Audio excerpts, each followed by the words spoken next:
o início Na da imagem, sessão o apresentador plenária se vira para o vamos telão. ao vivo, direto do plenário. Peço à senhora secretária que faça a leitura da ata da sessão anterior. Ata da 31ª sessão ordinária do plenário do A imagem Supremo aberta, Tribunal vista do Federal, plenário do Supremo realizada em Tribunal 18 Federal. de outubro de 2023. Presidência do senhor ministro Luiz Roberto De pé. Barroso. Presentes À esquerda na do sessão, ministro, senhores presidente do Supremo. Gilmar Mendes, Carmen Lúcia, Dias Quem fala é Toffoli, Carmen Luiz Lília Fux, Oliveira de Edson Souza, Fachin, assessora-chefe do Alexandre plenário. Moraes, Nunes Mulher branca, Marques, cabelos André aloirados. Mendonça e Cristiano Zanin. Veste blusa branca, calça verde. Vice-Procuradora-Geral da República, doutora Veste Ana beca preta. Borges Coelho dos Santos. Abriu-se a sessão às 14h16. Ao fundo da imagem, Sendo parede lida de e mármore aprovada claro. a ata da sessão anterior. Não havendo qualquer objeção quanto à ata, declaro-a aprovada. Aproveito para Vista da saudar plateia. os estudantes de Direito do Centro de Ensino Superior de São Gotardo, Minas Na Gerais. imagem, estudantes de direito. Estão Homens e na mulheres, na audiência plateia e do desejo Supremo que Tribunal façam bom Federal. proveito dessa sessão. Provavelmente vamos começar pelo terceiro, porque o ministro Gilmar não está aí em relação ao primeiro e o ministro Alexandre... Ao centro da imagem, consultando papéis, quem fala é o excelentíssimo senhor ministro Luiz Roberto Barroso, presidente do Supremo Tribunal Federal. Deixa eu ver aqui. Também temos uma dificuldade porque o ministro Gilmar é um dos relatores. Aqui o relator é o ministro Ricardo Lewandowski.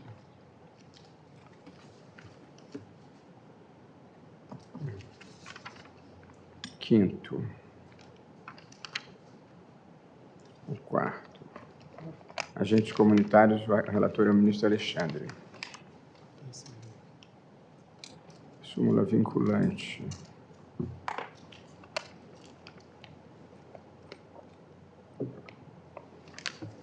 Pega o 5 para a gente ver.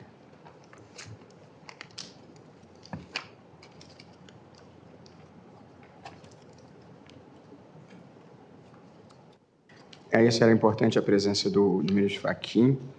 Mas aí dependemos do ministro Toffoli. Eu vou cumprimentá-lo. É que aqui a gente dependeria de uma alteração de redação na proposta do ministro Toffoli. No sexto. Desapropriação. No sexto, acho que é possível. Na imagem, o ministro-presidente procura algo em papéis. À sua direita, apoio do servidor.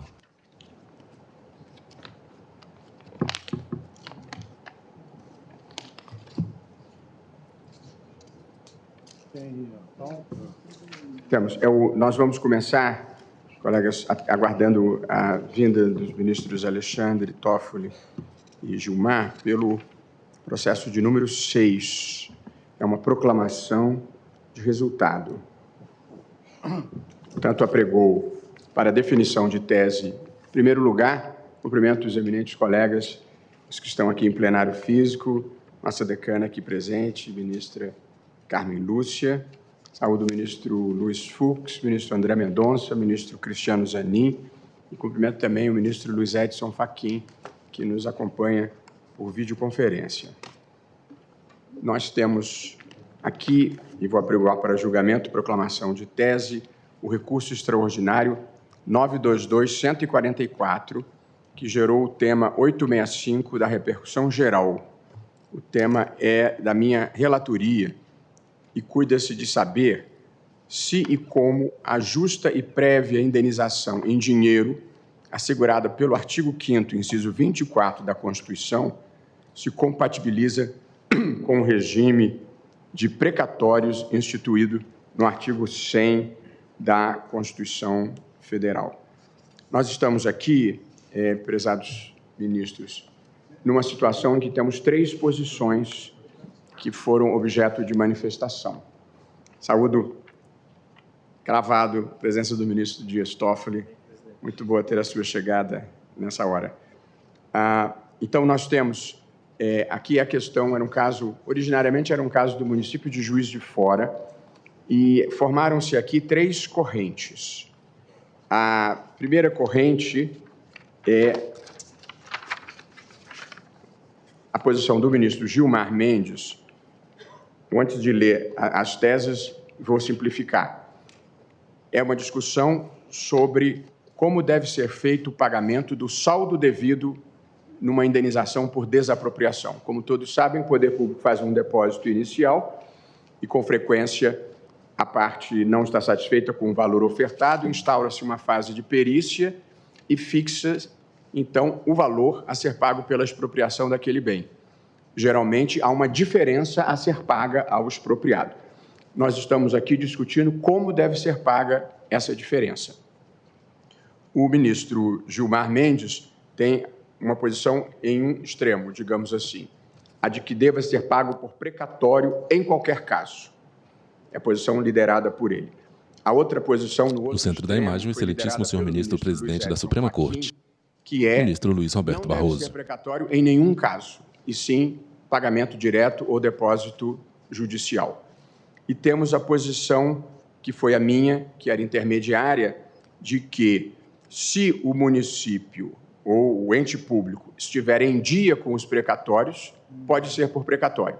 Se não estiver em dia, como infelizmente é o caso de boa parte dos entes públicos, tem que ser feito mediante pagamento em depósito judicial. Eu penso, mas vou submeter aos eminentes colegas, que esta seja a posição média. Então, passo a ler agora cada uma das três posições. A posição do ministro Gilmar Mendes. O pagamento em dinheiro da complementação do depósito prévio ou do valor indenizatório fixado em ação de desapropriação ocorrerá por meio de precatório, salvo nos casos em que a lei prevê expressamente que o pagamento deva ocorrer por meio de título da dívida. Portanto, Sua Excelência o ministro Fachin entende... Na imagem, o ministro fala lendo o papel. Que sempre deve ser por precatório. A segunda posição é a do ministro Luiz Edson Fachin. Seguinte tese. No caso de necessidade de complementação da indenização, ao final do processo expropriatório, deverá o pagamento ser feito mediante depósito judicial, que é compatível com a Constituição, sem submissão ao regime de precatório previsto no artigo 100. De modo que a posição do ministro Na pauta, Fachin recurso extraordinário número 922144. Annelise Cerro Reus, município de Juiz de Fora. E, por fim, a minha posição é a seguinte. No caso de necessidade de complementação da indenização ao final do processo expropriatório, deverá o pagamento ser feito mediante depósito judicial direto, se o poder público não estiver em dia com os precatórios. Portanto, essas são as três posições que nós temos postas na mesa. Eu, encaminhando a votação, acredito que a última posição seja o voto médio, mas passo a ouvir os eminentes colegas. Ministro Cristiano Fachin, ministro Cristiano Zanin. Senhor presidente, cumprimento Vossa Excelência, cumprimento a ministra Carmen Lúcia, aos colegas aqui presentes, a doutora Ana, senhores advogados, advogadas, senhores estudantes e todos que nos assistem. Do lado à direita do ministro presidente, com a palavra para o voto, o excelentíssimo senhor ministro Cristiano Zanin, ministro do STF. Vossa Excelência, me parece o mais adequado. Imagem homem de pele branca, olhos verdes, situação. Então eu vou cabelos acompanhar, lisos, usa óculos de grau, Vossa Excelência, terno cinza chumbo, camisa bege. Ficar com o voto médio em relação ao que foi colocado, pedindo vênia às demais Na pauta, posições. recurso extraordinário 922144. O voto médio. E embora o ministro Ana Elisa contra o município de Juiz de Fora. No caso concreto, ele ainda não havia votado na tese, de modo que não há problema em Vossa Excelência se pronunciar. Como vota o ministro André Mendonça? Senhor presidente, minha saudação, também aos eminentes pares, eminente ministra Carmen Lúcia, ministro Dias Toffoli, ministro Luiz Fux, ministro Cristiano Ao centro da Zanin, imagem, homem ministro branco, Luiz cabelos Edson agrisalhados. também que nos acompanha, e a É o excelentíssimo senhor ministro André Mendonça, para o voto. Senhores advogados, servidores. Senhor presidente, esse caso ele é interessante pelo mérito, interessante também pela resolução. O Supremo Tribunal Federal ele tem uma disposição no artigo 185, parágrafo 2º do seu regimento interno, que dispõe que prevaleceriam uma análise sobre os 2 votos com maior aderência, majoritários, que dividiriam essa maioria. Por outro lado, há uma tradição de aplicação do voto médio, que seria um voto de construção de um consenso da Corte. Se nós fôssemos aplicar, na literalidade, o 185, parágrafo 2º, a posição de Vossa Excelência, ela, por ter 3 votos no total, estaria com uma votação inferior, tanto a posição que foi conduzida, de um lado, pelo ministro Gilmar Mendes, e de outro, pelo ministro Edson Fachin. No mérito, rememoro que eu acompanhei o ministro Gilmar Mendes. Então, de minha parte, seria bastante interessante fazer essa trilha, mas não é dessa forma que penso deve ser conduzido o processo, numa busca de consenso e de um encontro médio das posições que foram externadas, razão pela qual eu acompanho, na definição da tese, a propositura de Vossa Excelência. Muito obrigado, ministro André Mendonça. Cumprimento o ministro Luiz Edson Fachin, que nos acompanha por videoconferência. Ministros votam a constitucionalidade da indenização prévia em dinheiro em casos de desapropriação. Saúdo, Vossa Excelência. Saúdo a eminente ministra Carmen Lúcia, os eminentes pares. Senhor presidente, esse caso é uma daquelas hipóteses. A imagem por videoconferência, homem branco, idoso, bigode branco, cabelos brancos, usa óculos de grau.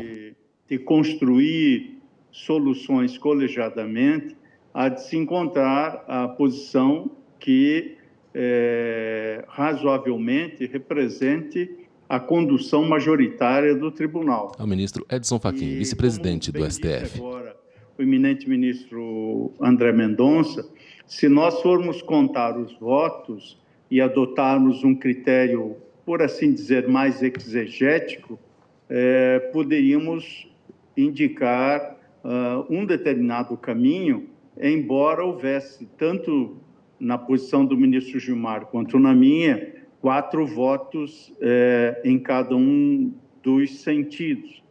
E, com Vossa Excelência, uma posição que teve o total de 3 votos. Nada obstante, presidente, eu creio que a posição de Vossa Excelência procurou encontrar determinados parâmetros para a complementação do pagamento, ou enfim, desse valor para o efeito de suplementar a indenização ao final do processo expropriatório. E esta, por assim dizer, condicionante que Vossa Excelência traduz na proposta de voto, que a rigor já é também uma proposta de tese para o tema, que o pagamento há de ser feito por depósito judicial direto, se o poder público não estiver em dia com os outros precatórios. Eu creio que essa formulação, embora não seja exatamente a formulação que constou do voto que proferi, mas é aquela que contempla um termo médio das compreensões, e médio aqui no sentido de encontrar uma posição que seja representativa dos debates e das divergências e também das convergências que o tribunal teve para, de fato, discutir, à luz de CTM 865, a questão importante da justa e prévia indenização, eis que se trata de uma garantia constitucional. Logo, como se deve fazer o pagamento desta diferença apurada entre o valor do depósito inicial e o valor da efetiva indenização, nada obstante tenha eu entendido que devesse ser feito por depósito judicial, creio que a alternativa que Vossa Excelência abre, com a possibilidade do precatório, à luz dessa condicionante, acaba gerando, por assim dizer, um incentivo premial aos titulares da administração pública que se encontrem em dia com os pagamentos Por videoconferência, quem vota é o excelentíssimo senhor ministro Luiz Edson Fachin, ministro vice-presidente do STF.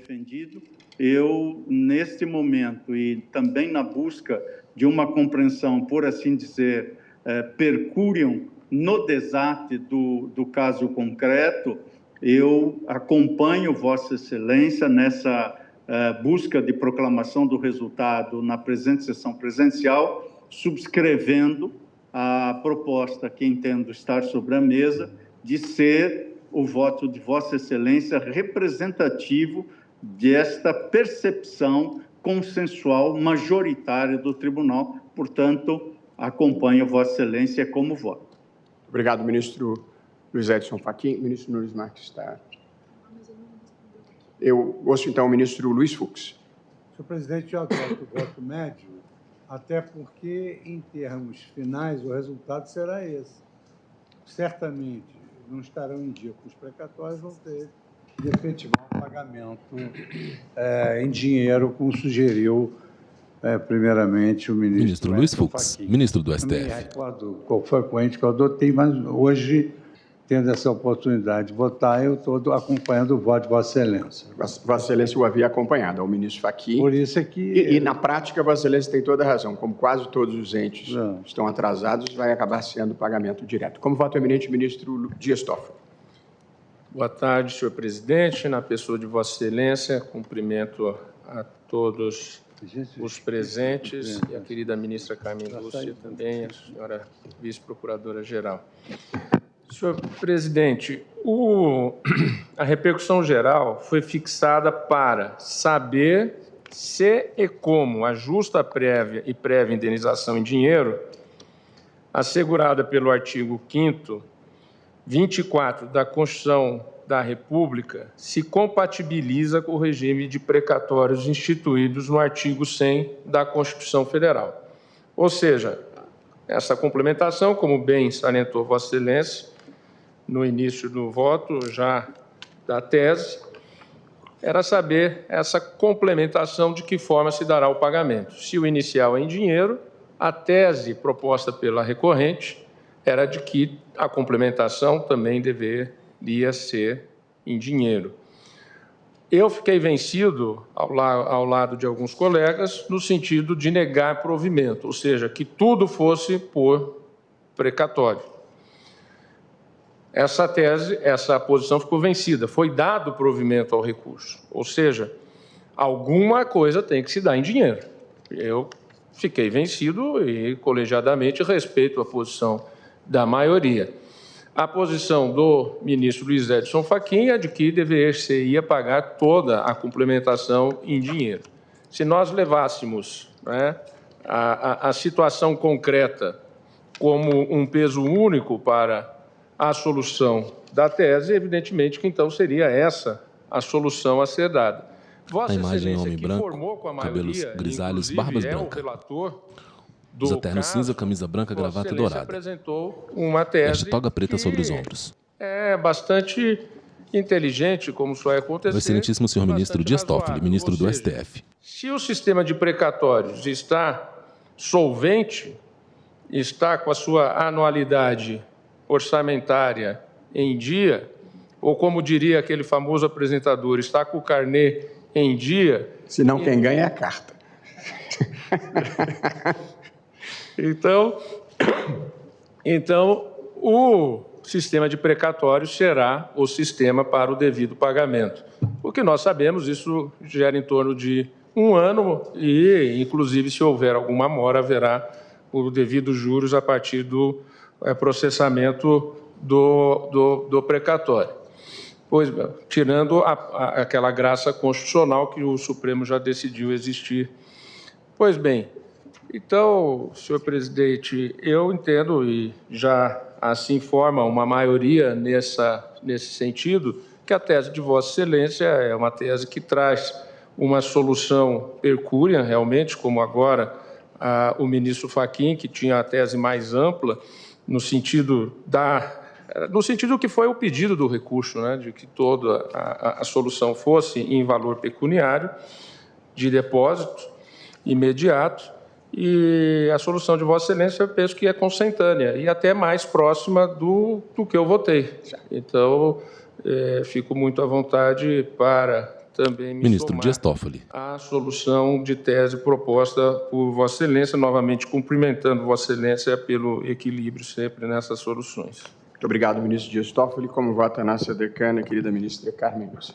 Senhor presidente, senhores ministros, senhora vice-procuradora-geral interina, senhores advogados, cumprimento especialmente os estudantes mineiros aqui presentes. Carmen Lúcia, ministra do STF. Pelo presidente. Senhor presidente, eu votei no sentido de acompanhar o voto do ministro Fachin, inicialmente, juntamente com a ministra Rosa Weber. Mas, nesta tentativa, nessa busca que Vossa Excelência empreende exatamente de chegar a um consenso, acho que a possibilidade de ser feito o depósito judicial direto, quando não houver atrasos excessivos, que é o atraso de precatórios, que levaria, portanto, a não se ter o depósito nem prévio, nem em dinheiro, neste caso, haveria realmente um retardo. Com uma imagem de mulher idosa, cabelos grisalhos, em cada caso, aparentando ter mais de 60 anos. Se o depósito vai ser feito para atender ao comando constitucional, considerado exatamente a condição do ente que...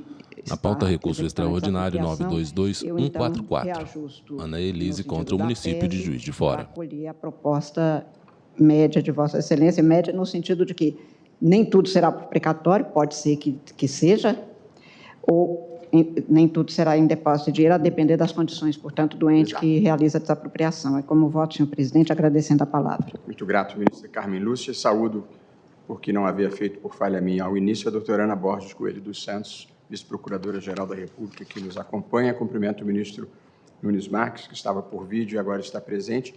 Ministro Cássio Nunes Marques, nós estamos discutindo a tese final, teve a oportunidade de acompanhar, e, portanto, o tribunal unanimemente... Ministro Luiz Roberto Barroso, presidente. A tese média, que é, basicamente, se o ente público estiver em dia com os precatórios, ele pode pagar a indenização expropriatória por precatório, mas se não estiver em dia, tem que pagar por depósito judicial. Como vota Vossa Excelência? Quero cumprimentar todos os presentes na pessoa de Vossa Excelência, ministro-presidente, Luiz Roberto Barroso. Quero dizer que eu vi todas as discussões, estava conectado desde o início da sessão e acompanho o voto... Nunes Marques, ministro do STF. Digamos assim, o voto médio, o voto intermediário, que agasalha, creio que, de forma mais adequada, as teses propostas. É como voto, presidente. Muito obrigado, ministro Cássio Nunes Marques. Portanto, a tese de julgamento ficou fixada no seguinte teor. No caso de necessidade de complementação da indenização, ao final do processo expropriatório, deverá o pagamento ser feito mediante depósito judicial direto, se o poder público não estiver em dia com os precatórios. E, como consequência, nós estamos, então, provendo o recurso extraordinário. Esse é o resultado. Ministro Dias Toffoli, há uma proposta de súmula vinculante de Vossa Excelência que vou apregoar. É uma proposta que tem uma sugestão de complementação do ministro Luiz Edson Fachin. É o item...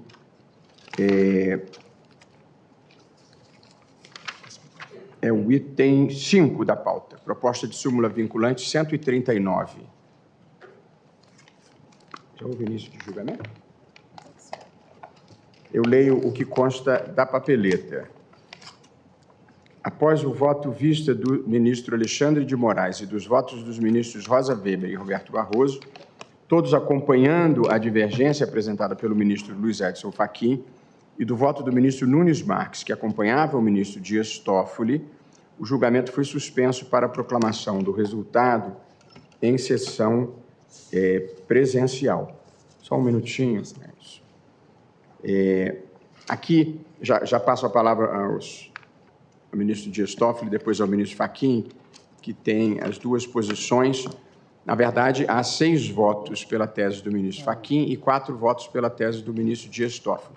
A tese proposta pelo ministro Dias Toffoli é a seguinte: é impositiva a fixação do regime aberto e a substituição da pena privativa de liberdade por restritiva de direitos, quando reconhecida a figura do tráfico privilegiado, artigo 33, parágrafo 4º da Lei 11.343, de 2006, e ausentes vetores negativos na primeira fase da dosimetria, que é a do artigo 59 do Código Penal.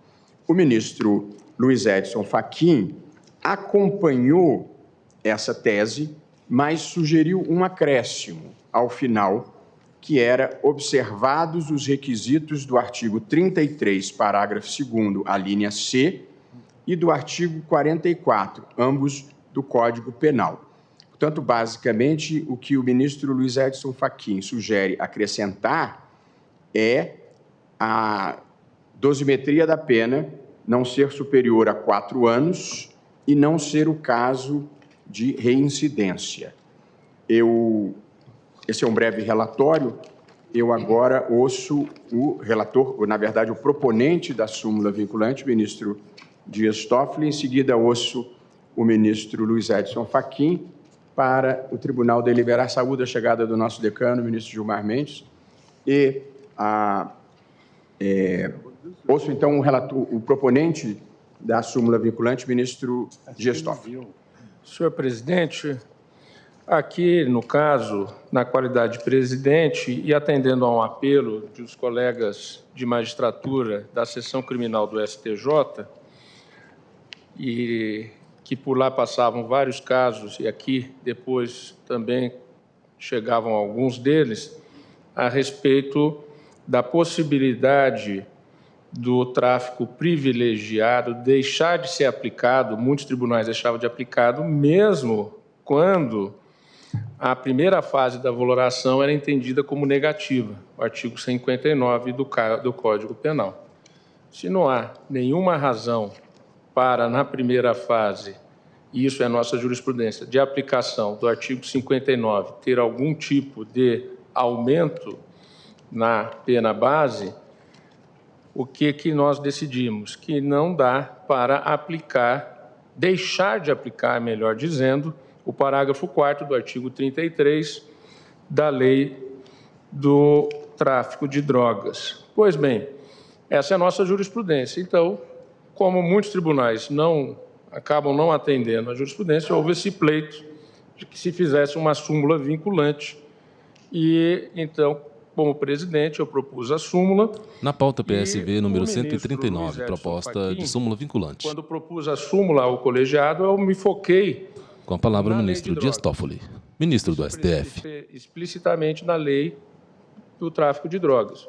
O ministro Luiz Edson Fachin, de uma maneira como só ia acontecer, fez uma sugestão que ela é realmente necessária, penso eu, aperfeiçoa a tese original ao trazer aquelas hipóteses em que o Código Penal, nos dispositivos que Vossa Excelência já fez referência, trazem outros benefícios também ao acusado, na hipótese de não ser reincidente, por exemplo, do artigo 33, parágrafo 2º, a linha C, e quanto ao artigo 44 do Código Penal, no que diz respeito aos benefícios relativos à transformação da pena de restritiva de liberdade em prestação de serviços à sociedade. Pois bem, então eu entendo, senhor presidente, isso aqui estava no sistema virtual e, vindo aqui para o presencial, eu quero agradecer o ministro Luiz Edson Fachin e os colegas que o acompanharam, porque realmente a tese fica de uma maneira bastante aperfeiçoada e, por isso, então, eu adiro à proposta de voto do ministro Luiz Edson Fachin.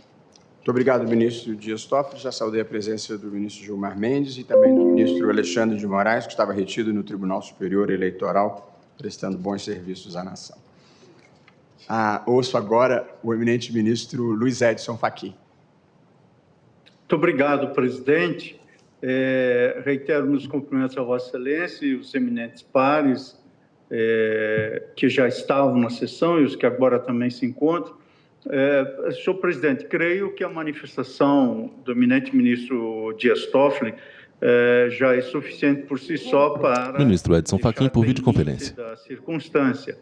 Eu aproveito o ensejo, presidente, para, mais uma vez, enaltecer as iniciativas e esta exemplar postura colaborativa e dialógica que o ministro Dias Toffoli tem brindado este colegiado. E, nesse caso presente, também o diálogo com Sua Excelência me parece apresentar aqui um resultado frutífero. Portanto, com o acolhimento desta pequena sugestão adicional ao final da proposição que Sua Excelência, na presidência, fez para a súmula vinculante, não poderia deixar de acompanhar in totum a proposição do eminente ministro Dias Toffoli. É como me manifesto, presidente. Muito obrigado, ministro Luiz Edson Fachin. Como voto, ministro, a ministro Cristiano Zanin. Não, mas eu acho que, tendo havido reajuste por parte do relator, eu acho que votam todos, porque aqui estamos votando algo diferente do que foi votado anteriormente. Todos de acordo com esse encaminhamento? Então, ouço o ministro Cristiano Zanin. Senhor presidente, eu renovo meu cumprimento a todos e estou de acordo com a proposta feita pelo eminente ministro Dias Toffoli, agora com o acréscimo proposto pelo eminente Cristiano Zanin, ministro do STF. Muito obrigado, ministro Cristiano Zanin. Como vota o ministro André Mendonça? Senhor presidente, também aderindo à tese da súmula vinculante proposta pelo ministro Dias Toffoli, com os acréscimos inseridos pelo ministro Edson Fachin. Muito obrigado, ministro André Mendonça. Como vota o ministro Cássio Nunes Marques? Senhor presidente, renovo os cumprimentos a todos. Eu já tinha até sinalizado que aderi também a... Perdão? Eu adiro também a... O ministro Cássio está aderindo à proposição. Ministro Alexandre de Moraes. Boa tarde, presidente. Cumprimento Vossa Excelência, a ministra Carmen, todos os colegas, a subprocuradora, a vice-procuradora-geral aqui presente. Presidente, eu já havia, no virtual, acompanhado esses acréscimos do eminente ministro Edson Fachin. Agora, com esse reajuste, acompanho integralmente o ministro Dias Toffoli. Muito obrigado, ministro Alexandre. Como vota o ministro Luiz Edson Fachin? Apenas para cumprir a formalidade. Pois não, presidente. Voto no sentido de acompanhar o ministro Dias Toffoli na proposição original com o ajuste que Sua Excelência acolheu. Muito obrigado, ministro Fachin. Como o ministro Luiz Fux acompanha. Senhor presidente, eu esqueci de saudar Vossa Excelência, a ilustre procurador da República, o nosso decano, razão pela qual o faço agora, e eu efetivamente havia acompanhado o ministro Edson Fachin. Com esse reajuste agora, só me resta, por coerência, acompanhar a tese que, se não me engano, fica assim. É impositiva a fixação do regime aberto e a substituição da pena privativa de liberdade por restritiva de direitos, quando reconhecida a figura do tráfico privilegiado e ausentes vetores negativos na primeira fase da dosimetria, observados os requisitos do artigo 33, parágrafo 2ª, linha E. Na pauta PSV 139, proposta de súmula vinculante. Acompanho, então, essa é a tese do ministro Dias Toffoli, não é, ministro? Com a palavra o ministro Luiz Fux. Certo. O ministro Dias Toffoli é o apresentador da proposição e já reajustou. Portanto, mantém... Ministro Luiz Roberto Barroso, presidente do STF. Também, senhor presidente, acompanho agora o voto do ministro Dias Toffoli com o reajuste apresentado. Obrigado. Como voto o ministro Gilmar Mendes. Senhor presidente, cumprimentando Vossa Excelência, cumprimentando a ministra Carmen, cumprimentando todos. À direita da mesa, com a palavra o ministro decano da Corte, ministro Gilmar Mendes, ministro do STF. Dias Toffoli. Obrigado, ministro Gilmar Mendes. E, portanto, proclamo o resultado, que é a aprovação importante de uma nova súmula vinculante do seguinte teor. E Vossa Excelência acompanha. Eu acompanho. É impositiva a fixação do regime aberto e a substituição da pena privativa de liberdade por restritiva de direitos, quando reconhecida a figura do tráfico privilegiado e ausentes vetores negativos na primeira fase da dosimetria observados os requisitos do artigo 33, parágrafo 2º, a linha C, que é do quantitativo da pena, e do artigo 44, que é o da reincidência, ambos do Código Penal. É importantíssima a aprovação dessa súmula e eu cumprimento o ministro Dias Toffoli pela iniciativa, apesar do risco de ficarmos inundados de reclamações, porque muitos tribunais não vinham seguindo a jurisprudência do Supremo Tribunal Federal nessa matéria. Para que as pessoas possam entender do que se trata, o tráfico privilegiado é o que vem definido no parágrafo 4º do artigo 33 da Lei de Drogas, 11.343, e o parágrafo 4º diz o seguinte: nos delitos definidos no caput e no parágrafo deste artigo, que é o artigo dedicado ao tráfico, na lei específica, as penas poderão ser reduzidas de 1/6 a 2/3, desde que o agente seja primário, de bons antecedentes e não se dedique às atividades criminosas nem integre organização criminosa.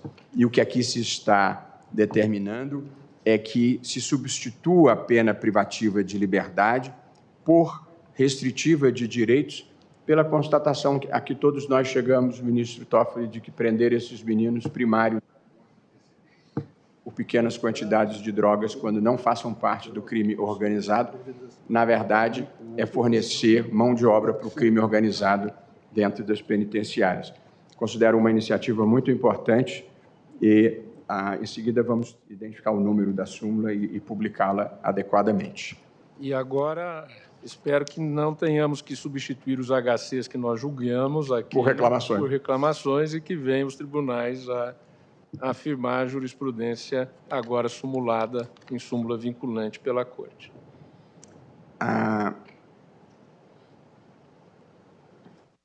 Agora vamos, então, para o primeiro da pauta, que é o recurso extraordinário 614.873, da relatoria do ministro Marco Aurélio, não, do ministro Alexandre de Moraes. Originariamente o ministro Marco Aurélio e depois redator para acórdão o ministro Alexandre de Moraes.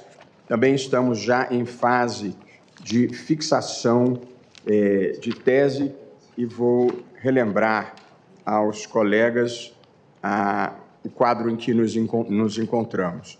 Aqui é um recurso extraordinário contra acórdão que considerou inconstitucional política de cotas na Universidade do Estado do Amazonas, que reservava 80% das suas vagas para candidatos que, 1, comprovem haver cursado as 3 séries do ensino médio em escolas públicas ou privadas do Estado do Amazonas, e 2, não possuam curso superior completo ou não o estejam cursando em instituição pública de ensino. A matéria foi votada em plenário virtual, houve uma divisão expressiva dos votos e eu vou aqui recapitular as 3 posições que foram colocadas em plenário virtual para, uma vez mais, buscarmos o voto médio. Nós temos a primeira posição, que é a do relator originário, ministro Marco Aurélio, que propunha a seguinte tese, e nós estamos apenas falando de tese... o ministro Marco Aurélio votou divergente. A proposta de tese do ministro Marco Aurélio: a adoção do critério regional para efeito de fixação de cotas em favor de candidatos a vagas nas universidades públicas, observada a razoabilidade e, enquanto verificadas as diferenças locais relativamente a cada curso de graduação, revela-se constitucional. Portanto, o ministro Marco Aurélio considerou válida a instituição de uma cota de 80% de reserva de vagas na Universidade do Amazonas para estudantes originários de escolas públicas ou privadas naquele estado. Essa é a tese 1. A tese 2 em debate é a do ministro Alexandre de Moraes, que tem o seguinte teor: é inconstitucional por ferimento ao artigo 19, inciso 3 da Constituição, a reserva de vagas em universidades públicas estaduais para candidatos que exija dos candidatos terem cursado o ensino médio integralmente no respectivo ente federativo. Portanto, a posição do ministro Alexandre de Moraes é a extrema oposta à do ministro Marco Aurélio, que considerou legítima e o ministro Alexandre considera ilegítima. A minha proposta e a posição do ministro Alexandre de Moraes teve o voto dele próprio, da ministra Rosa Weber, do ministro Fachin e do ministro Gilmar. A terceira proposição, que era a minha, tem o seguinte teor: é inconstitucional política de cotas para ingresso em universidade pública estadual que estabeleça reserva de 80% das vagas para candidatos egressos de escolas localizadas no território do respectivo ente federativo, diante da violação aos artigos 19.3, 206.1 e 208.5 da Constituição. O que claramente se extrai, eu vou deixar o ministro Marco Aurélio ficou numa posição isolada, a posição do ministro Alexandre tem 4 votos, a minha tem 5 votos, e eu vou tentar uma redação que concilie as duas, mas, basicamente, o ministro Alexandre considerou que a reserva de vagas não é válida em qualquer hipótese. E eu considerei que não era válida nesta hipótese de 80%. E eu estava propondo uma tese alternativa para submeter aos colegas,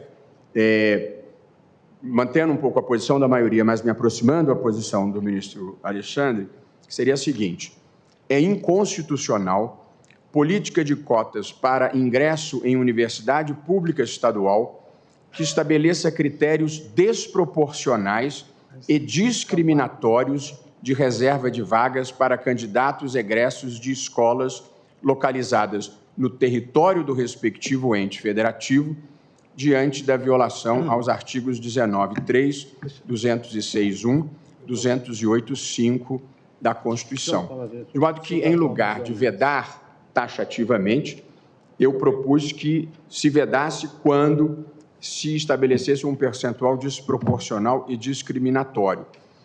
E me pareceu que essa alternativa era razoável, porque pode existir a situação, e acho que de fato existe, de que estudantes, por exemplo, um curso muito disputado, medicina, e que, num estado de menor poder aquisitivo, os candidatos de São Paulo ou do Rio de Janeiro consigam conquistar todas as vagas naquele estado e depois voltarão para os seus estados de origem, deixando o estado que financia a universidade desabastecido daqueles profissionais. De modo que eu achei que era razoável deixar uma margem, que eu não quis fixar ainda percentualmente, porque a situação de Rondônia é completamente diferente da do Rio Grande do Sul, que é diferente da de Mato Grosso. Portanto, eu deixo uma janela estreita, porque tem que ser proporcional e não pode ser discriminatório, mas admito essa possibilidade.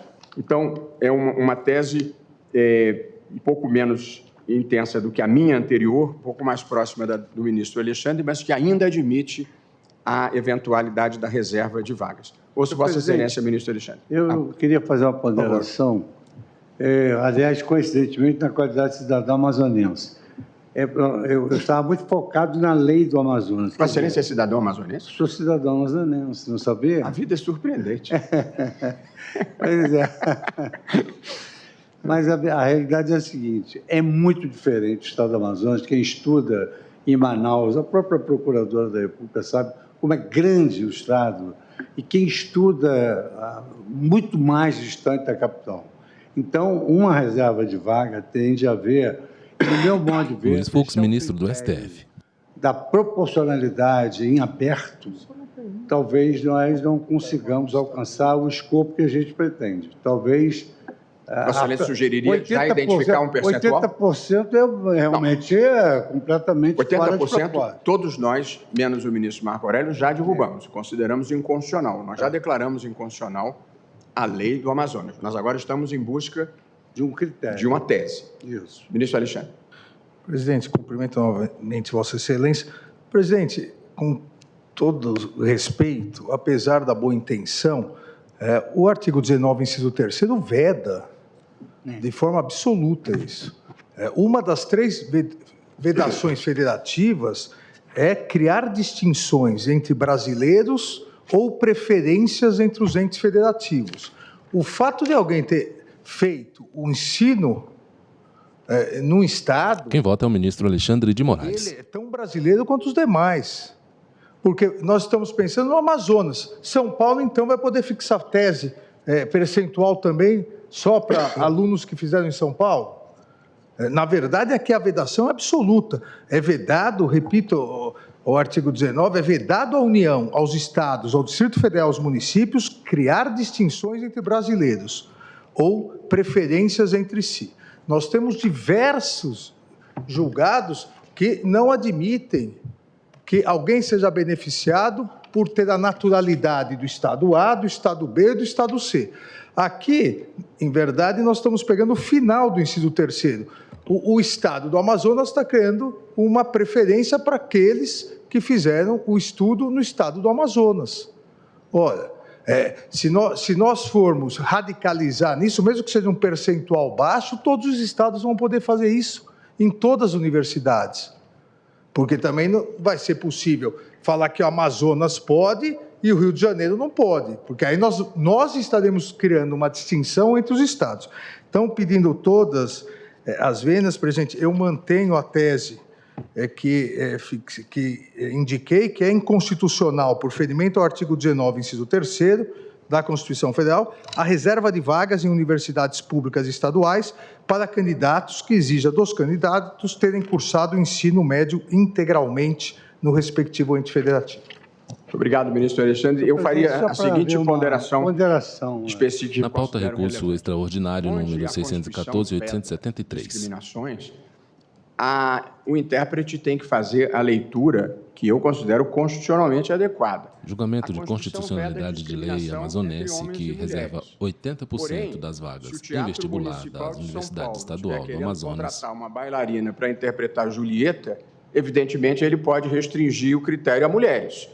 Se o Estado do Rio de Janeiro quiser fazer um show para o Dia da Consciência Negra... E se for uma mulher trans? Não pode, presidente. Se quiser fazer um evento pelo Dia da Consciência Negra, pode contratar apenas grupos de pessoas negras.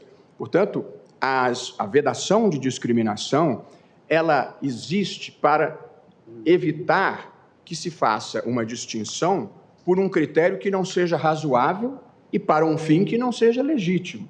O que nós estamos aqui discutindo é se esse é um critério razoável e se o fim é legítimo.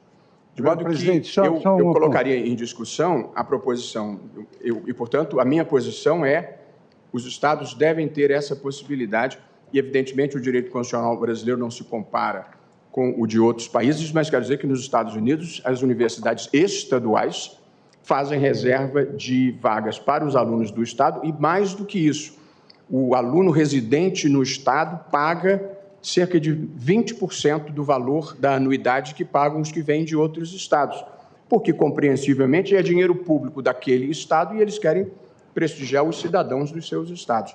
Eu não considero ilegítimo... Julgamento da constitucionalidade de lei amazonense que reserva 80% das vagas em vestibular da Universidade do Estado de Amazonas para alunos do ensino médio. Do ministro Fux já estabelecemos 20% como uma cota máxima ou alguma coisa assim. Ainda antes de votar, gostaria de ouvir os colegas. Ministro Toffoli. Senhor presidente, refletindo diante da dialética do debate e das ponderações colocadas, vou pensar alto. É isso que estamos fazendo. Vou pensar alto.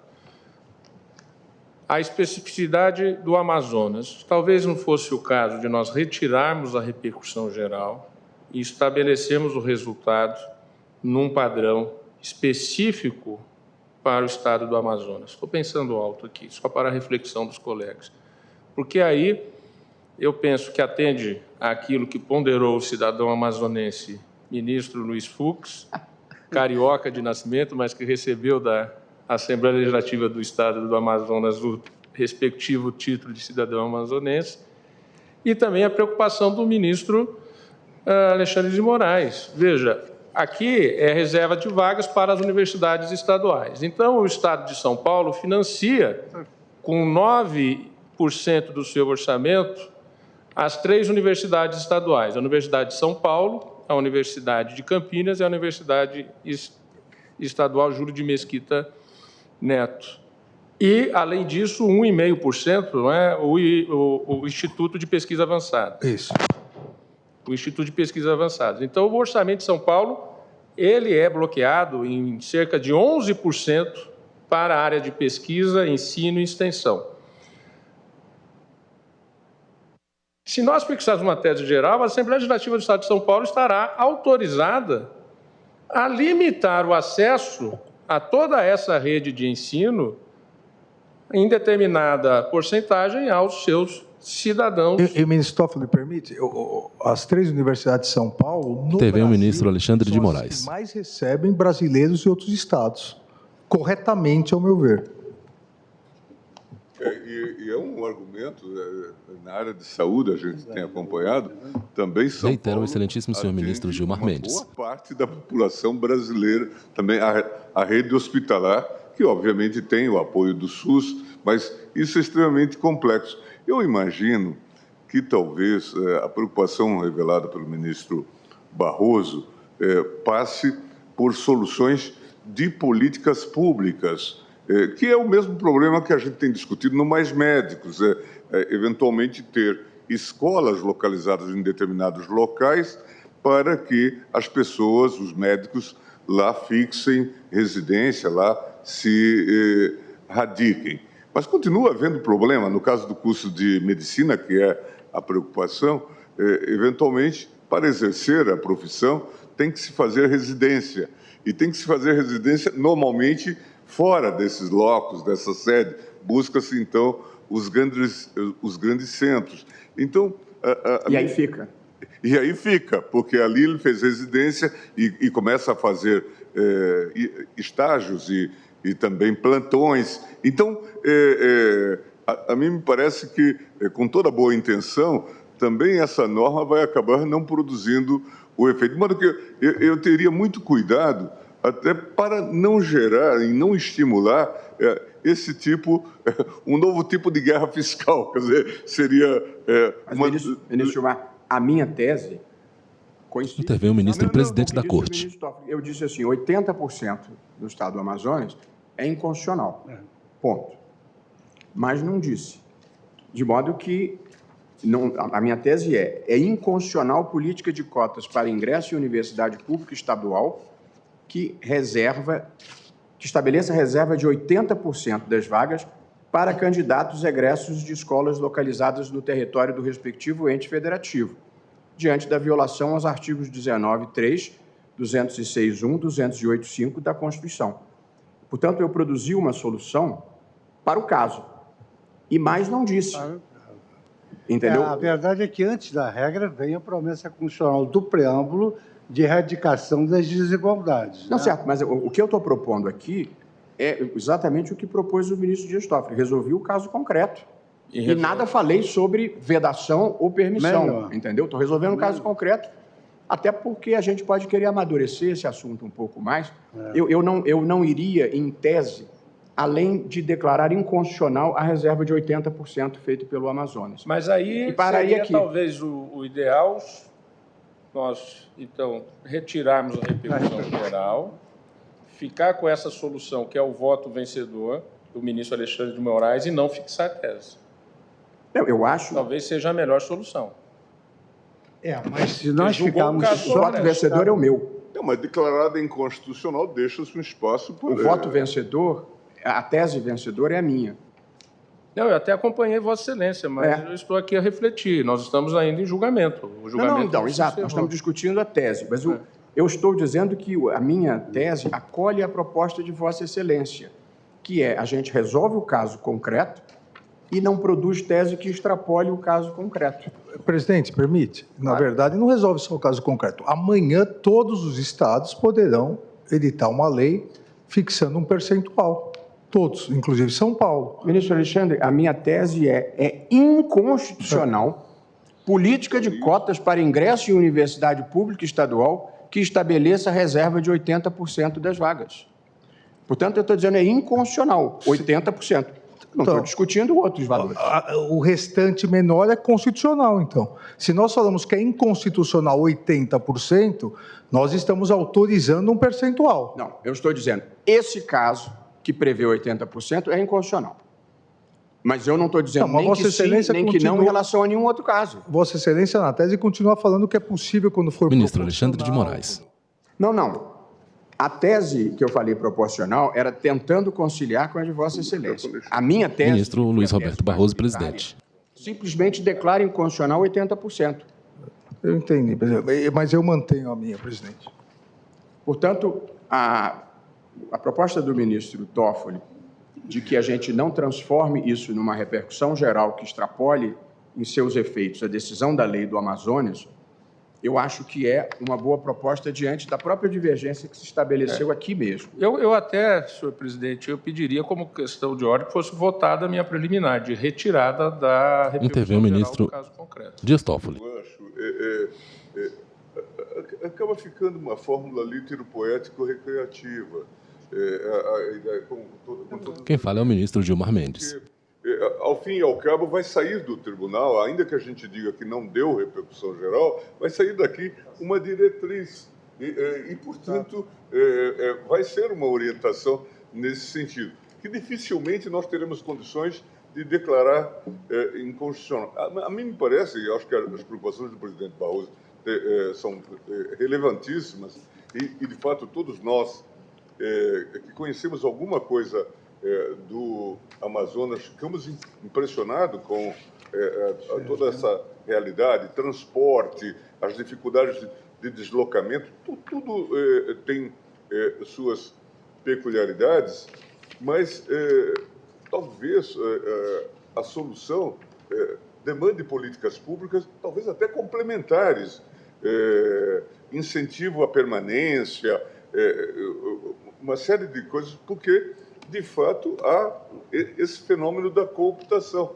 Acabam por estudar em locais próximos à sua residência, mas depois se deslocam para os grandes centros, onde são atraídos por outras facilidades. De modo que, a mim me parece que talvez fosse mais ortodoxo ficar na fórmula de declarar a inconstitucionalidade à luz do artigo 19 da Constituição da Não Discriminação e, claro, até fazer um apelo para que se engendrem fórmulas e meios de resolver essa questão. O mesmo debate que a gente está tendo com mais médicos, né, sobre a necessidade de ter escolas em determinados locais, que também não é garantia de que essas pessoas lá ficarão depois da conclusão do curso. Tudo indica que continuam nesse processo de mobilidade, se não houver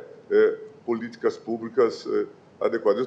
Eu temo que nós acabemos por encetar uma série de leis que certamente virão no dia seguinte, até porque o legislador estadual é muito pródigo nesse tipo de concepção. Eu acho que essa atual composição, acho que talvez com exceção da ministra Carmen, não viu aqui, mas nós tivemos uma série, acho que o ministro Pertence até brincava, o cidadão tocantinense. Então, teve uma série de leis que davam privilégios ou prerrogativas ao cidadão do Tocantins. Então, no intuito de fixar e de valorizar esse profissional. Eu faria essa ponderação. Eu vou submeter, então, ao julgamento a proposta... vou submeter, ministro Fux... Ministro Luiz Roberto Barroso, presidente do STF. Ministro Dias Toffoli, de preliminarmente decidirmos apenas o caso concreto, retirada a repercussão geral, e o caso concreto nós já decidimos e declaramos inconstitucional a lei do Amazonas. Portanto, ouço o ministro Cristiano... O redator do acordo ficou o ministro Alexandre. O relator sou eu. Não. O redator sou eu, do acordo. Presidente. O redator é Vossa Excelência, tem razão. Porque retirada a repercussão geral... Então, eu indago do redator do acordo. Vossa Excelência, no voto de Vossa Excelência, Ministro Dias Toffoli. Declara inconstitucional, Eu declaro inconstitucional, exatamente. Mas no caso concreto... Declaro inconstitucional. Negou provimento ao recurso da universidade que queria aplicação das Exato. Na verdade, nós tivemos 9 votos declarando inconstitucional. Isso. Então, se for retirada a repercussão geral, só seria declarado, na verdade, mantendo a decisão do Tribunal de Justiça do Amazonas. Então, indago o ministro Cristiano Zanin se concorda com a retirada da repercussão geral. Eu concordo, senhor presidente. Indago dos colegas se alguém discorda da retirada da repercussão geral. A ministra Carmen está de acordo? Então, ficamos apenas com a declaração de inconstitucionalidade da lei do Estado do Amazonas, que estabeleceu essa cota e de certa forma, foi declarada inconstitucional é a cota de 80%. E esse é um debate que, eventualmente, pode vir a retornar a esse tribunal. Proclamo, então, o resultado... Na verdade, senhor presidente, o que eu quis, mais ou menos... Intervém o ministro Luiz Fux. É o seguinte, a Universidade do Amazonas poderia, ela, num percentual que nós fixássemos, permitir que houvesse essa cota para quem estuda muito distante de Manaus. Essa que foi a minha ideia. Eu entendi. O que nós estamos fazendo ao retirar a repercussão geral, nós nem abrimos essa porta, nem fechamos essa porta. Esse assunto não tem uma posição definitiva do Supremo. 80% tem, ninguém acha 80% legítimo. A lei estadual lá pode, de alguma maneira... Proclama o resultado.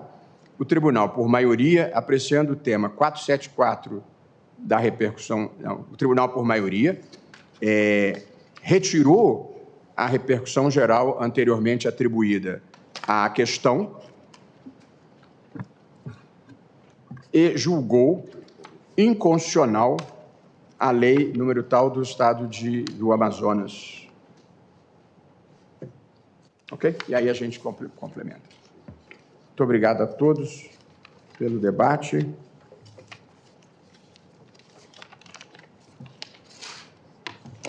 O Brasil é um país complexo que, às vezes, você não consegue soluções unificadas, porque São Paulo é diferente de Tocantins, que é diferente de Sergipe.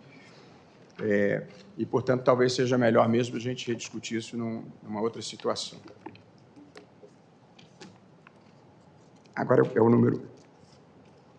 Aqui é o da reserva de vagas, já votamos. Sim. Agora, chamo a julgamento, também para fixação de tese, o recurso extraordinário 766-304, da relatoria do ministro, originário do ministro Marco Aurélio, com vista para o ministro Edson Fachin. Leio o que consta da papeleta. Em continuidade de julgamento e após o pregão do processo para fixação da tese, pediu vista dos autos o ministro Luiz Edson Fachin. O ministro Fachin devolveu a vista para continuidade em sessão virtual e o ministro Alexandre de Moraes pediu destaque. Nós estamos aqui em discussão, já vou dar a palavra aos colegas. A discussão é o momento em que deve ser proposta a ação judicial com pedido de nomeação de candidato que tenha sido aprovado em concurso público, mas preterido. O momento em que deve ser proposta. E aí, alguns votos de mérito continham propostas de tese sobre as quais os ministros se manifestaram da forma que eu vou indicar. O ministro Zanin e o ministro André Mendonça ainda não votaram. O ministro Marco Aurélio, a ministra Rosa Weber e o ministro Ricardo Lewandowski já votaram nas teses, inclusive, e pelo critério que assentamos aqui no tribunal, o voto deles vale. Portanto, as três teses, prezados colegas, são as seguintes. Tese do ministro Marco Aurélio, relator. A nomeação, considerado concurso público, deve ser buscada judicialmente no prazo de validade nele previsto. Portanto, a posição do ministro Marco Aurélio é de que a impugnação judicial, por ter sido preterido em nomeação em concurso público, só pode ser ajuizada essa demanda no prazo de validade do concurso. Tese 1.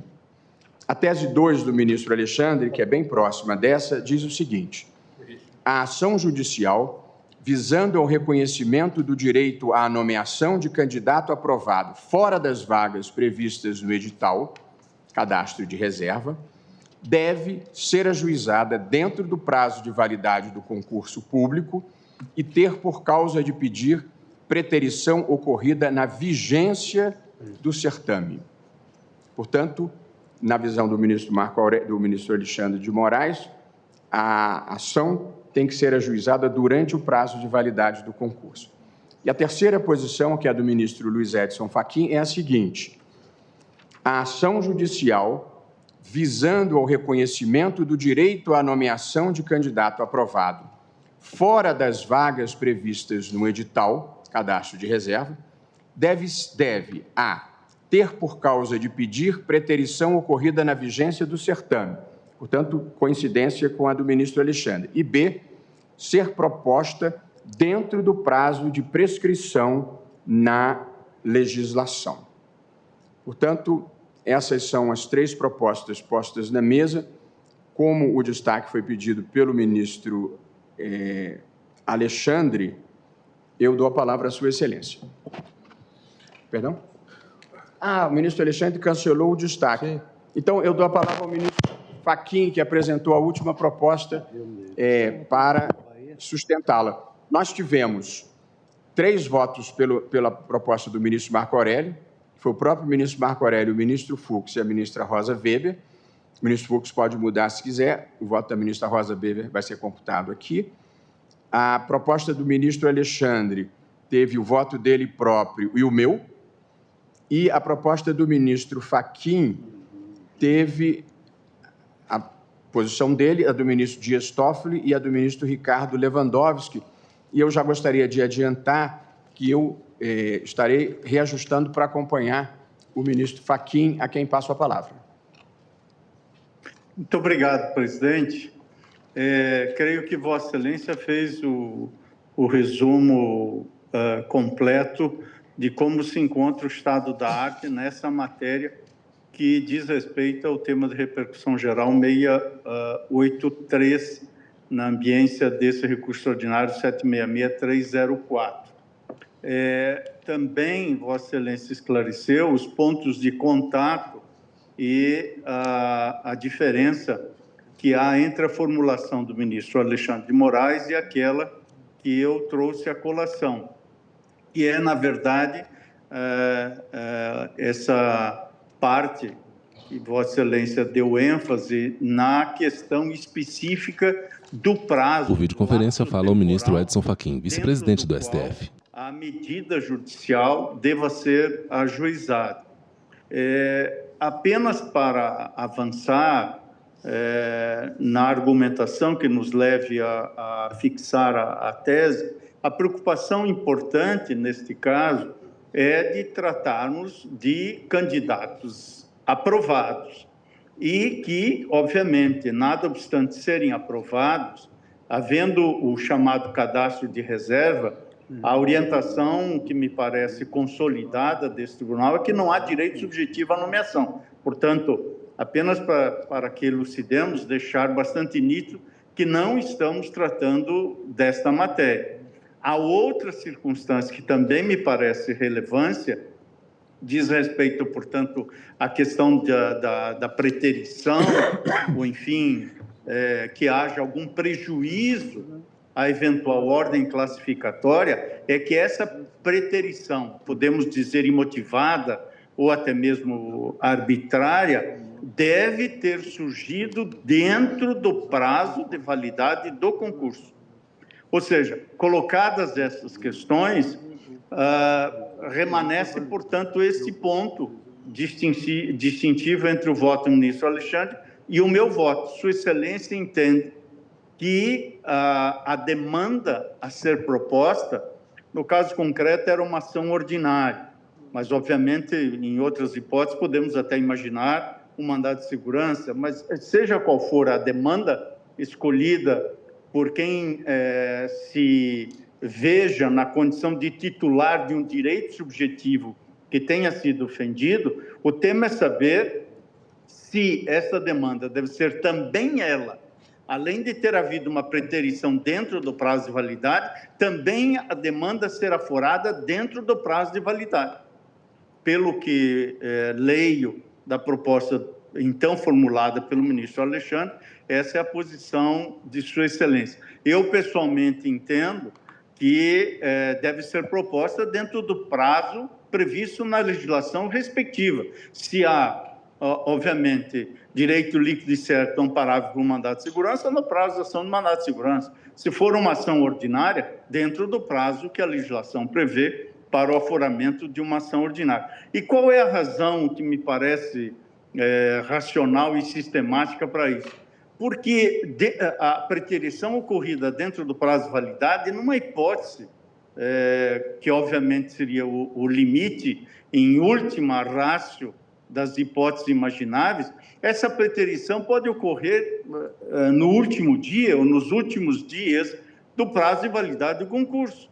E o candidato aprovado vir a ter ciência dela, ou até mesmo porque foi no apagar das luzes da validade do concurso, vir a ter ciência logo depois, dia seguinte, dias depois, e portanto, limitar esse lapso temporal dentro do prazo de validade do concurso, me parece que seria um problema e até mesmo, quem sabe, uma causa obstativa ao acesso à justiça. Por isso, entendo que, em relação à tese originariamente proposta pelo ministro Marco Aurélio, a posição trazida à colação pelo ministro Alexandre, na minha compreensão, dá um passo adiante para explicitar o momento da preterição, que tem razão Sua Excelência, meu modo de ver, que há de ser dentro do prazo de validade do concurso, porém, entendo que não devamos fixar este lapso temporal para o ajuizamento também dentro do prazo de validade, e sim dentro do prazo em que se sujeitam à incidência do transcurso do lapso temporal às respectivas pretensões. Por isso, presidente, mantenho a formulação da tese tal como eu houvera sugerido, e Vossa Excelência reproduziu hoje, e eu me permito apenas para elucidar mais uma vez que tem o seguinte teor: a ação judicial visando o reconhecimento do direito à nomeação de candidato aprovado fora das vagas previstas no edital, entre parênteses, cadastro de reserva, deve ter por causa de pedir preterição ocorrida na vigência do certame e B, ser proposta dentro do prazo previsto na legislação. É a posição que trago para a deliberação do colegiado, senhor presidente. Muito obrigado. Vossa Excelência pediu a palavra, ministro Alexandre. Sim. Presidente, para ficar mais fácil a votação, Vossa Excelência aderiu à tese do ministro Fachin. Eu estou aderindo à tese do ministro Marco Aurélio, porque ficam dois posicionamentos bem diversos. Então, o ministro Marco Alexandre Aurélio, de Moraes, ministro do STF. Rosa e pelo ministro Luiz Fux, mantinham a questão de a nomeação concedida do concurso público deve ser buscada judicialmente no prazo de validade nele previsto, que foi exatamente o item 1 da minha tese. Eu só depois especifiquei mais que nesse prazo, tendo por causa de preterição ocorrida na vigência do certame. Mas posso retirar isso? Obviamente, se aparece depois uma causa, uma fraude, alguma coisa, há o prazo possível. O ponto que o ministro Fachin chamou a atenção e que me preocupa também é que, se for, por exemplo, nos últimos dias do prazo de validade do concurso, eu acharia normal que ele tivesse, por exemplo, o prazo de 120 dias do mandado de segurança para poder impugnar. Presidente, senão ele decai do direito. O grande problema é atravancar todos os concursos, porque ele tem o prazo do concurso, 2 anos. Se nós formos estabelecer um prazo prescricional lá para frente, abrir um outro concurso depois, ele demorou tanto tempo para entrar com a ação, vai atravancar esse concurso que a vaga já estava aberta. Então, me parece que o prazo de validade do concurso já é possível, obviamente, ele ingressar. Por que coloquei, tendo por causa de pedir preterição ocorrida na vigência do certame? Porque, obviamente, se a causa é no certame, ele não pode ser surpreendido lá no final, porque a causa é do concurso, ele tem os 2 anos de validade do concurso. Mas, como ficaram essas duas teses, me parece meio óbvio que, claramente, se aparecer uma causa faltando 2 dias, não é uma causa de preterição por causa do certame. Aí ele teria um mandado de segurança normalmente. E se nós... Eu entendo a preocupação de Vossa Excelência de o concurso não ficar indefinidamente em aberto. Se nós prevíssemos, por exemplo, o prazo do mandado de segurança continua a ser 120 dias. Se for, eu estou tentando atender a preocupação do ministro Fachin e a do ministro Alexandre. A preocupação do ministro Alexandre é não deixar um concurso indefinidamente aberto para ser impugnado a qualquer tempo, que acho que é uma preocupação relevante. E acho que a preocupação do ministro Fachin de que o candidato pode ser surpreendido por uma preterição na última semana, e se nós inovássemos um pouco e disséssemos até 120 dias após o término do prazo, que é o prazo de um mandado de segurança e não se estenderia indefinidamente. Portanto, não se retiraria o direito de o candidato impugnar, mesmo que a posteriori, mas fixaríamos um prazo no tempo, que é o prazo do mandado de segurança, que, de resto, seria a providência cabível em um ato dessa natureza. O que os colegas pensam desse ajuste assim, intermediário? Presidente, com todas as vênias aqui, se aparecer uma questão específica que não esteja ligada ao concurso, é por isso que eu quis especificar, mas a tese do ministro Marco Aurélio fala nomeação considerado concurso público. Se aparecer um ato superveniente que gere a preterição do candidato, aí ele tem direito ao mandato de segurança. Mas eu acho a manutenção desse prazo de validade no concurso, eu acho que dá maior segurança jurídica. O sujeito foi o 5º colocado no concurso. 4 foram nomeados e aí, na última semana, pulam ele e nomeiam o 6º. Aí, como expirou o prazo do concurso, ele não pode impugnar? Não, se na última semana nomeia, ele vai entrar com a impugnação no dia seguinte. Presidente, a vida não é assim. É assim, sim. Não, ministro Alexandre, mas aqui há uma ponderação a ser feita em relação a concurso. A preterição pode acontecer, e não é incomum, que, estando nos últimos dias, o ministro Barroso tem razão, há um certo movimento, pelo menos, para não deixar exaurir o prazo daqui a uma semana, ou daqui a 5 dias, sem que haja nomeação desses concursados, desses aprovados. Então, se faltando 48 horas, como o ministro Barroso disse, nomeia-se alguém, mas ao invés de nomear o 8º, nomeia-se o 5º, ele não tem, às vezes, nem tempo de saber isso. Se for na sexta-feira, por exemplo, e vai... Então, eu acho que o prazo proposto, com todas as vênias, ao meu querido ministro Fachin, é que ele está propondo 5 anos, que é o decreto 20.910. 5 anos, você já... Com a palavra, excelentíssima senhora ministra Carmen Lúcia, ministra do STF. Aí, realmente, eu acho que não é razoável. Porém, com todas as vênias, é evidente, entenderam a preocupação.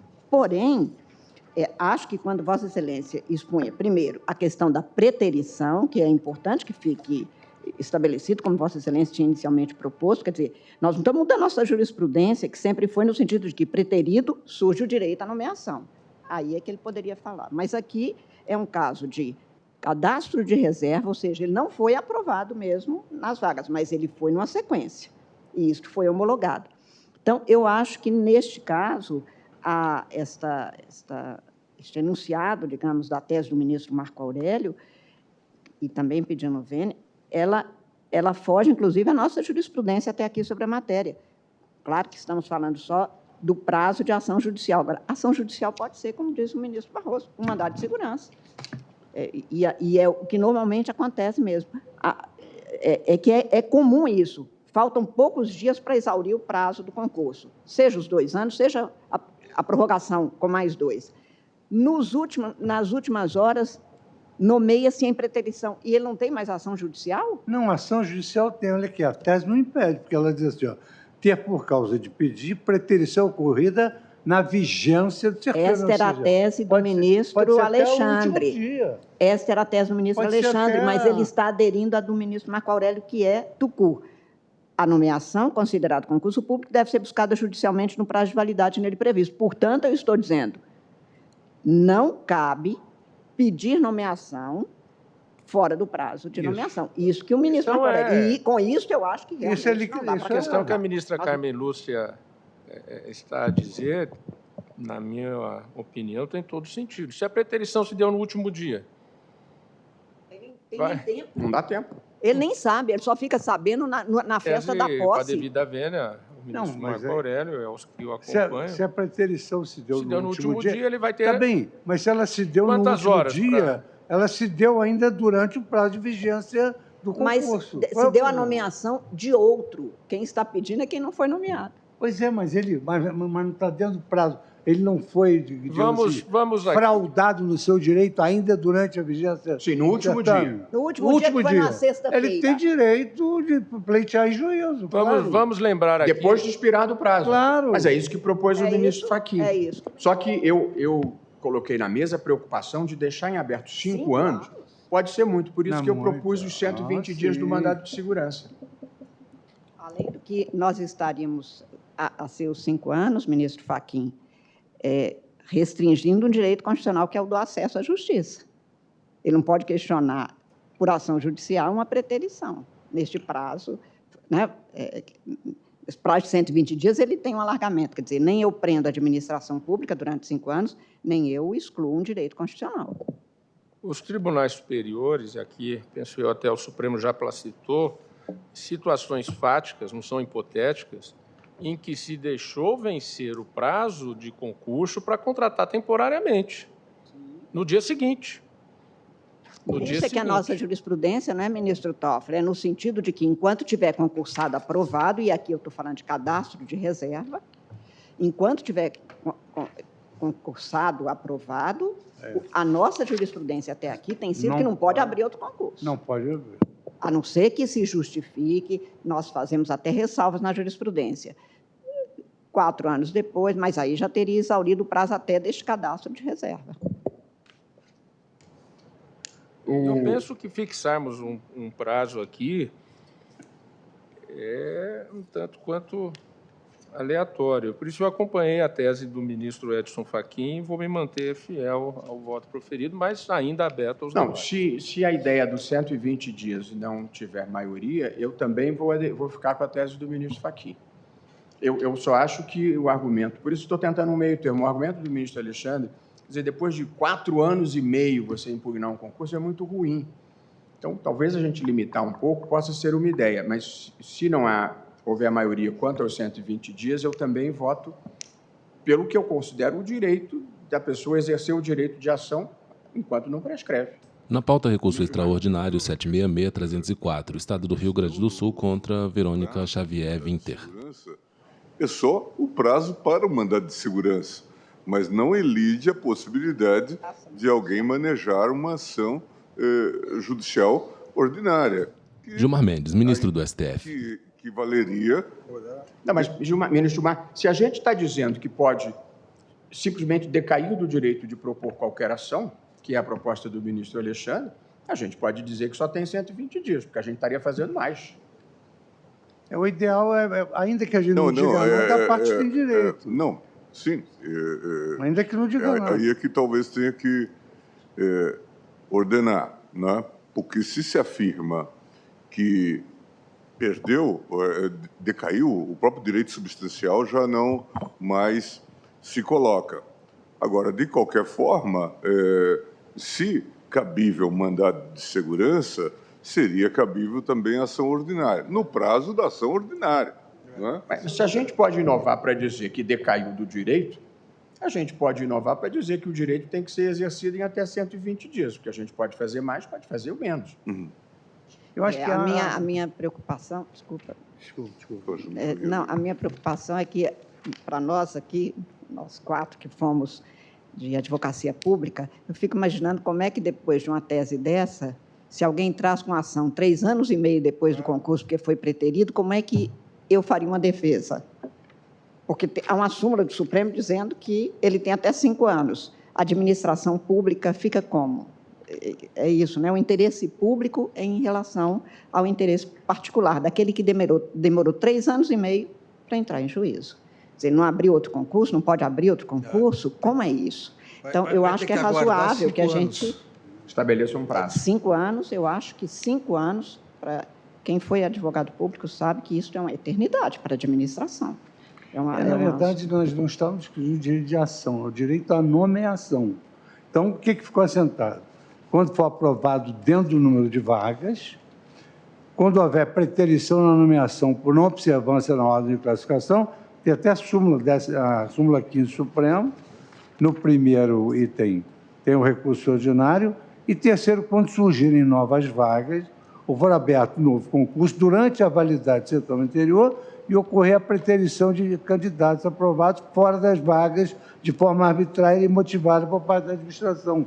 Isso foi o que nós julgamos. Gostariam que eu retirasse de pauta para a gente refletir um pouco mais? Acho que sim, mas ainda pensando alto, senhor presidente, e agora também sempre acompanhando minha sempre presidente ministra Carmen Lúcia, com as ponderações da experiência de Sua Excelência na Procuradoria do Estado e na administração pública,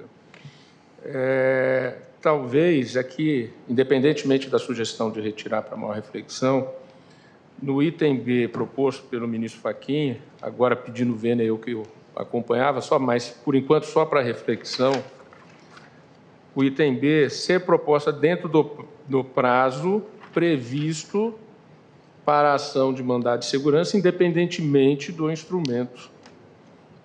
Algo do tipo, na linha da proposta de Vossa Excelência, porque poderia ser uma ação ordinária, mas dentro do prazo do mandado de segurança. Até porque aqui, para se dar uma procedência, mesmo uma ação ordinária, nós temos claramente que ter um direito líquido e certo, dentro da situação de preterição. A situação de preterição, realmente, quando ela ocorre, ela é algo que se mostra muitas vezes patente. E não é à toa que aqui mesmo nós já, como eu disse, decidimos que ao não chamamento do cadastro reserva e no dia seguinte fazer, ou na semana seguinte, ou no mês seguinte fazer contratação temporária, é absolutamente incompatível com a Constituição.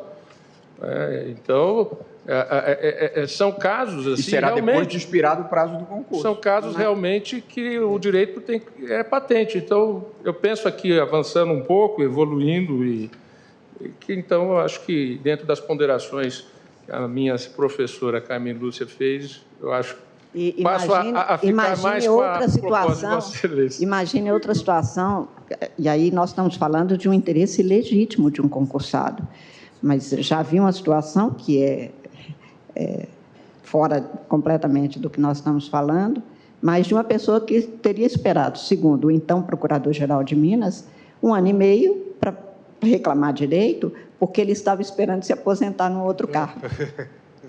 Então, nós temos... Carmen Lúcia, ministra do STF. É bom a gente saber disso. Mas podemos ter situações, para ficar nos exemplos aí mais banais, em que se encerra o prazo de validade para nomeação e daqui a pouco, ou imediatamente, começam-se, por exemplo, as contratações temporárias. Sim, nós já tivemos casos nesse daí a algum tempo, vamos dizer que daí a 3 ou 4 anos. Portanto, em burla ao sistema concursivo.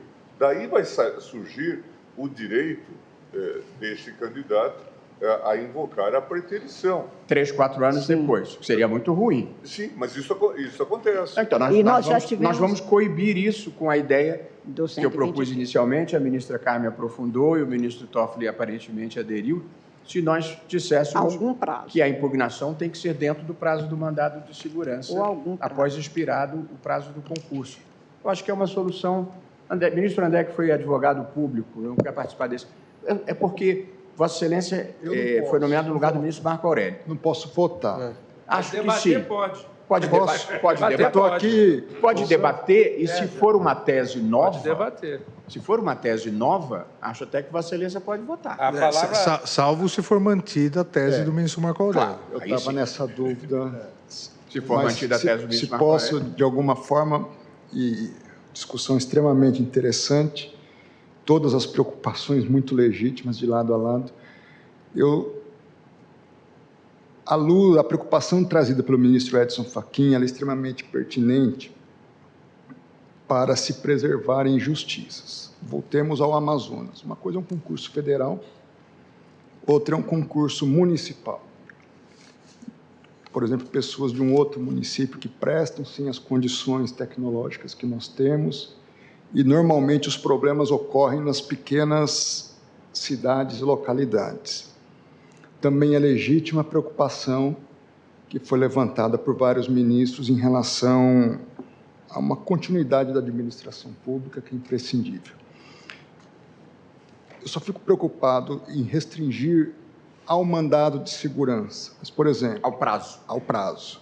Nós podemos ter uma decisão vinculante do Supremo, essa questão ela é desobedecida em um determinado contexto, pode ensejar, por exemplo, o direito à reclamação. Sempre. Para isso é mais perigosa a súmula vinculante que nós acabamos de aprovar. Então, dentro desse contexto, eu acho que se preservam tanto o direito do candidato, que foi preterido, como também o interesse público da continuidade do serviço público. É a minha modesta contribuição. A fixação de um prazo limite, Vossa Excelência considera? Eu considero. Se o prazo não fosse os 5 anos, prazo geral de prescrição, haveria uma outra possibilidade. Mas acho que essa é uma questão... A ideia de fixar um prazo já tem, em princípio, a adesão da ministra Carmen, de Vossa Excelência, e do ministro Toffoli. Ministro Cássio, gostaria de opinar. Ainda ninguém está votando, viu? Estamos pensando... Eu queria registrar que, por enquanto, a melhor proposta que eu vi foi a de adiamento, porque nós estamos aí prestes a cantar o aniversário do decreto 20.910. Daqui a 9 aninhos ele faz um século. A sociedade brasileira está acostumada a guardar tudo nos últimos 5 anos. Então, a minha preocupação, na esteira um pouco do que disse o ministro André Mendonça, fixar um prazo de 120 dias, quando se trata de um município, é muito fácil de fazer não diria uma elisão, porque seria uma fraude, né? Tem que ser uma evasão mesmo, porque passa rapidamente 120 dias. As contratações podem advir logo após, e não tem direito de ação. Então, por que eu acho que a gente deve amadurecer um pouquinho? Nós já trabalhamos com esse sistema há muito tempo. Então, eu também acho esse prazo um pouco alongado. Mas nós temos condições de levantar estatísticas do quanto prejuízo foi causado às administrações públicas nesse período. Eu, por exemplo, eu não tenho esse levantamento agora. Então, não posso assegurar que a sociedade brasileira está tendo um prejuízo pequeno, substancial, em razão desse prazo. E talvez o adiamento, a gente consiga buscar dados em municípios, em estados, e saber a realidade, a fotografia do país. Esse prazo realmente tem atrapalhado, de fato, porque o que foi colocado pelo ministro Carmen Lúcia e por Vossa Excelência, eu concordo, mas talvez, na busca desses dados, a gente consiga consolidar mais essa posição. E aí, quem sabe, chegar até uma outra solução de fixação de prazo, né? Então, o ministro Cássio opina pelo adiamento. Ministro Zanin, ainda sem votar, só para termos um apanhado geral. Senhor presidente, eu também compartilho aqui de todas as preocupações e, efetivamente, me parece que o prazo de 5 anos seria um prazo longo. Por outro lado, o prazo de 120 dias também tem a preocupação aqui levantada pelo ministro Cássio Nunes Marques de ser um prazo exíguo em algumas localidades do nosso país. A Lei 7.144, que estabelece prazos para a impugnação de resultado final de concurso, não é o caso aqui, mas ela prevê um prazo prescricional de 1 ano. Qual lei, ministro? A Lei 7.144, de 83. Estabelece prescrição de ação contra atos relativos a concursos para provimento de cargos e empregos na administração pública federal e autarquias. Então, no artigo 1º, ela estabelece o prazo de 1 ano para impugnação de homologação de resultado de concurso. Então, é mais um dado, talvez, que tenhamos aqui para reflexão, um prazo estabelecido em lei. Claro, não é uma situação idêntica. Mas veja, desculpe interromper, Vossa Excelência, mas achei um achado aqui. Veja o que diz o artigo 1º dessa lei que o ministro Zanin acaba de invocar. Prescreve em 1 ano, a contar da data em que for publicada a homologação do resultado final, o direito de ação contra quaisquer atos relativos a concursos para provimento de cargos e empregos na administração federal direta e nas autarquias federais. Aqui tem um prazo. Tem um parâmetro. 1 ano. Um parâmetro, exatamente. É da homologação. Acho que aqui, em um prazo legal. Exato. Mas esse prazo é da homologação, né? Isso, é uma situação não é de uma nomeação de cadastro de reserva. Poxa, Vossa Excelência tem um microfone especial só para Vossa Porque Excelência? quebraram. O presidente, porque eu divergi, ele mandou cortar o meu microfone. Mas a tecnocracia do Supremo conseguiu que eu tirei da mão. Ministro Alexandre de Moraes. Esse microfone facilita a concordância com alguma coisa, entendeu? Eu achei... Eu também vou encaminhar no sentido do adiamento. Do adiamento. Então, Ministro Gilmar Mendes. mas talvez a gente pudesse até fazer um inventário das situações existentes e que ensejam essas possibilidades de impugnação. Vou só esperar o ministro Zanin acabar de se pronunciar, mas eu penso que tenha sido um achado esse dispositivo legal, porque eu acho que ele equaciona o nosso problema aqui.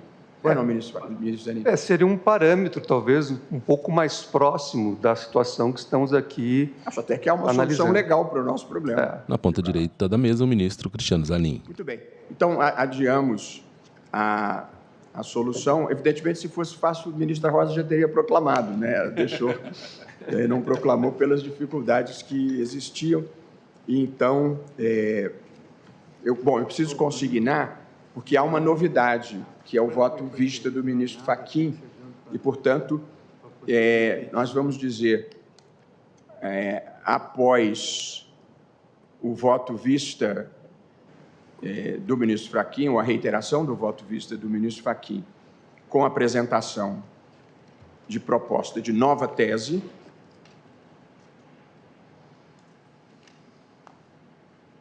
o tribunal deliberou adiar a discussão da matéria.